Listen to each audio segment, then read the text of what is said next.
Le jeu des ressources, c'était une idée pour essayer de les faire pratiquer sur un circuit fermé, relativement court et schématique, et travailler justement les impacts sur l'ensemble des différentes ressources qui ont été choisies, mais qui peuvent être modifiées. Une ressource le sol, une ressource mobile comme l'eau, une ressource vivante et une ressource plus transformée qui sert à l'alimentation. Et donc montrer que leurs modes de production ont un impact direct sur la façon dont ils vont pouvoir ensuite consommer, et montrer qu'un choix collectif peut avoir un impact sur une consommation individuelle, et un choix individuel peut avoir ensuite un impact sur la consommation collective. Donc l'enseignant d'agronomie fait le choix de 4 postures. Soit ils étaient un agriculteur en agriculture intensive, soit en agriculture raisonnée, ou alors ils étaient déjà sur de l'agroécologie, ou alors en bio. Et puis chacun choisissait un de ces 4 scénarios possibles. Et puis on a donc, avec les jeunes, on a fait tourner le jeu, chacun dans sa posture. Il y a un tour où ils vont acquérir des ressources et les impacter par leur mode de production, et un tour où ils vont les consommer.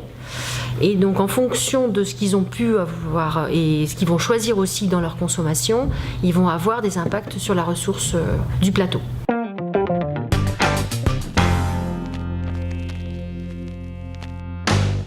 Donc chaque plateau a des petits cubes. Ces cubes correspondent à la ressource impactée, et plus elle va être foncée, plus elle va être, on va dire, indemne d'impact, et plus elle va être claire, voire tendre vers le gris, plus elle va être impactée, voire polluée, voire neutre. Pour un sol, par exemple, on peut imaginer qu'il devient un support neutre, enfin complètement inerte, comme du carton.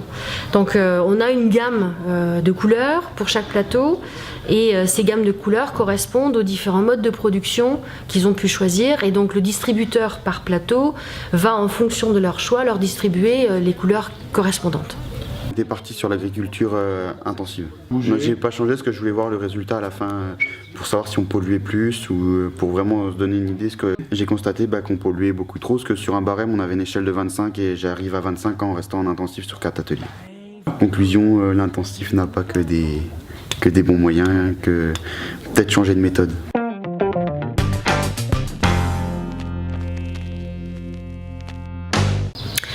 Le jeu se termine par une mise en commun autour d'un territoire puzzle, en remettant les différents plateaux qui sont chacun une partie de ce puzzle de territoire, et donc qui représentent un regard porté sur une ressource sur ce même territoire.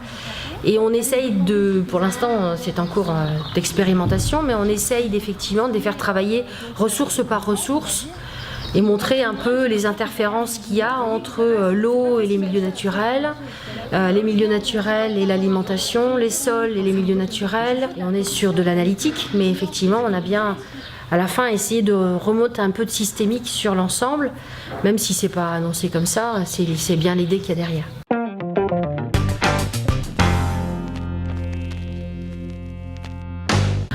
En tant que prof d'agronomie, c'est un jeu que j'ai travaillé en seconde PVAE, donc en seconde bac pro, agroéquipement.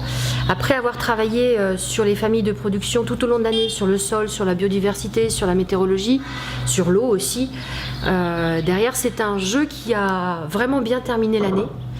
Et après, je pense que c'est aussi un jeu qui peut être utilisé en module de seconde, par exemple en EATDD, sur un démarrage, pour essayer d'interpeller sur un certain nombre d'éléments, pouvoir lancer des recherches, lancer des apports. Ça peut être travaillé, je pense aussi en bac techno, où on a encore des modules sur le fait alimentaire, par exemple. Il y a des versions alternatives d'utilisation de ce jeu, soit c'est une conclusion, soit c'est une amorce qui peut être travaillée avec des jeunes tout au long d'une année. J'ai bien aimé parce que du coup ça fait qu'on met en application justement le fait ce qu'on a vu en cours de ATDD, et on comprend l'impact qu'on a sur la nature via ce jeu, donc c'est intéressant quoi. Donc, parce qu'en cours on s'aperçoit pas beaucoup en fait, alors que là on voit que c'est vraiment important ce qu'on fait dans nos gestes ou dans notre consommation ou des choses comme ça.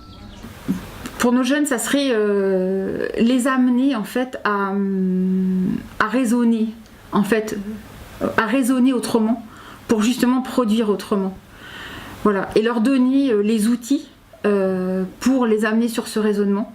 Et puis nous également leur montrer que des exploitations qui travaillent dans un objectif d'agroécologie, eh bien, s'en sortent financièrement.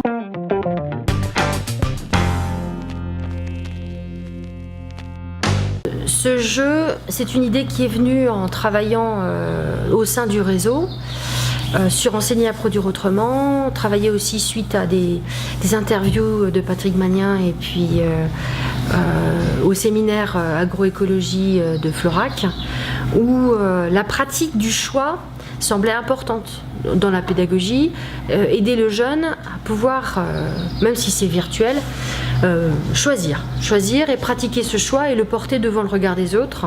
C'est juste une idée qui est venue en travaillant dans ce réseau-là et que j'entends bien faire partager avec l'ensemble des collègues si ça les intéresse. Moi, j'essaie d'être facilitatrice en fait pour mettre en place tous ces projets autour du développement durable, mais aussi du produire autrement, notamment dans les classes de bac pro, mais également sur les classes de seconde générale et technologique, puisque ces élèves seront ensuite iront en bac techno et ils doivent eux aussi être sensibilisés, et plus que sensibilisés en fait à cette nouvelle approche, à cette nouvelle façon de voir l'agriculture.